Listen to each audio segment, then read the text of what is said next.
Okay, but you really don't understand your auto insurance, and that lack of understanding could leave you in a seriously bad spot. But wait, why does my auto insurance matter from riding a bike? I hear you ask as you prove my point. It's okay, stick around and I'll walk you through everything you need to know about the riveting world of auto insurance. Yo, it's Ivor. I know auto insurance isn't something we want to talk about or think about, but like it or not, it's part of adulting and it's something you really ought to understand whether you ride a bike or not. But before we get too deep into it, let's back up a bit to the moment that's had me wanting to talk about this for almost a year. I was out for a long ride with my team, and by all accounts up to that point it was a great day. We knew it was going to be hot in the East Bay, so we left early and headed to Marin. 5 hours and 95 miles later, we were on the last descent back to the end of the ride, and it was kind of trafficy, so we were going the speed of traffic down the hill with cars in front of us and behind us. It was a twisty mountain road, so despite it being a descent, it wasn't crazy fast because of the traffic. Everything was fine and flowy, and then out of nowhere, as we were following the road to the left as it curved to the left, a red Mustang headed straight for my teammate in front of me, or so I thought. The driver was clearly distracted and had no idea the road was curving and continued straight across into our lane, into the shoulder where we were. At the time I started panicking, thinking I was about to watch one of my best friends die. As he cleared the bumper though, I felt simultaneous relief and also panic because I knew he was going to be okay, but that I was the one that was going to get hit. I flew over the hood of the car and hit the ground and remember thinking while sliding across the ground, that wasn't bad, I'll survive if I don't get run over. Then I hit my head on the guardrail. Ow. Still, I'll live through this if I don't get run over. The car behind me never stopped. I'm not quite sure how I wasn't run over, but I jumped up onto the guardrail and the rest is a bit of a blur. It could have been a lot worse and certainly would have been had it been a high bumper car like a truck or SUV, very little chance I'd have lived through that. But because this was a piece of crap sports car, not that I'm bitter, and I'm simplifying the physics here, the force of the impact went only through my knees and my bike. While laying in the hospital bed, having the nurses scrub the tarmac out of my road rash, which was terribly fun by the way, I started looking for a lawyer. This video is in no way sponsored, but I think it's important to mention, particularly because as of the recording of this video, I've spent the last 13 years in the legal profession and helped a major tech company build an auto insurance agency and comparison tool. And I knew I wanted to retain a lawyer. This stuff is complicated, so I reached out to Bike Legal and they've been a great partner throughout the ordeal. But your lawyer may not be able to help you if you don't have the right insurance, and yes, your insurance matters. In some states, the minimum required liability insurance is as low as $15,000. For the unacquainted, that's a relatively short ambulance ride where the paramedics don't have to do too much. And sometimes the driver won't have insurance at all, and all too often it's a hit and run. In those cases, your insurance matters, but you really need to understand your insurance so you have the appropriate coverages. Let's break it down. Your liability insurance. I like to think of auto insurance as having two buckets. One that protects you when you're at fault, and one that protects you when the other person is at fault, but may not have enough insurance or sufficient insurance to cover the damages they caused.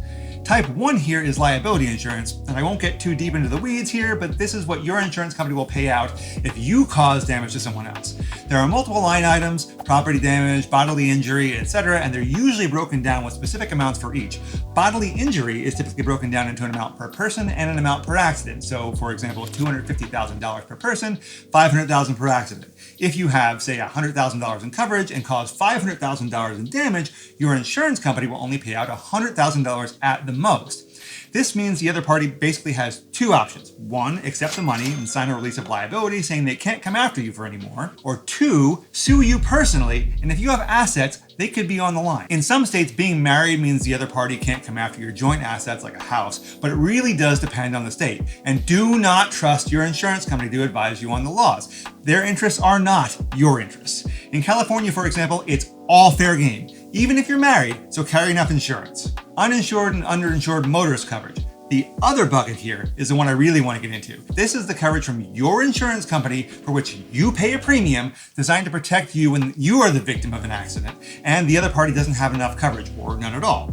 In my case, the other guy had $100,000. My knee surgeries alone were more than double that. In my opinion, you should max out your uninsured and underinsured motorist coverage if at all possible. Note, this probably means you need a matching liability coverage. Most insurers won't allow you to have more uninsured, underinsured coverage than you do your own liability. Wait, I have good health insurance. Why do I need uninsured, underinsured coverage? Won't my health insurance cover me? Well, it's complicated. So complicated, in fact, that I think we need to take a trip to the Nerd Zone. Nerd Zone! Welcome to the Nerd Zone! Okay, it's just me in a button down and glasses, whatever. Today we're going to talk about ERISA, or the Employee Retirement Income Security Act of 1974, and what it means for you in the event that you're the victim of an auto accident. Broadly, ERISA lays out who is financially responsible for paying your medical bills if you're in an auto accident, among many other things, but we're just talking about how it applies to this scenario. But we need to talk first about how doctors get paid. Normally, doctors will bill you for your copay and then your medical insurance for the remainder. your medical insurance company will pay a small fraction of what was billed as a negotiated rate. If you're in an auto accident, the insurance companies, the other parties and yours, come first in the payment liability line. This means that doctors don't have to deal with the pesky medical insurance companies and their paltry payouts. As a result, many doctors won't even see you unless you're willing to pay cash or be treated on a lien. This means they have a legal right to seize any money you recover from the accident to cover their expenses. Even if you do manage to be seen and have your medical insurance pay, they will need to be reimbursed with any money paid out by auto insurance companies in a process called subrogation. If this seems complicated, it is. And to add insult to injury, your insurance company does not have your interests in mind. Even if you've got a maxed out coverage and good insurance company, they're still a business. You don't make any money by paying out claims all the time. Insurance companies are in the business of collecting premiums, not paying out claims. Enter your lawyer. A good personal injury lawyer knows how ERISA works and they're accustomed to the antics of the insurance companies. On top of that, they should also be skilled negotiators and can often reduce the amount of money owed to medical providers, much in the same way that your medical insurance company would if they were on the hook for the payment. Long story, still kind of long.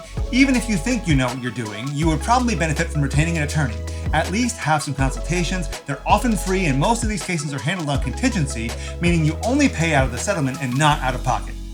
Oh, is he done yet? I even bored myself with that. Kudos to you if you stuck around. Hopefully that means you found this useful or at least entertaining. If so, a like and a comment would help to surface this video to others who could benefit from the information. The big takeaway here is that if you have not maxed out your uninsured, underinsured motorist coverage, I would highly encourage you to do so, if at all financially possible. Hopefully it never matters. And for some tips on how to stay safe on the road, you can click right here. But that's all for now. Thanks for watching, and I'll see you in the next one.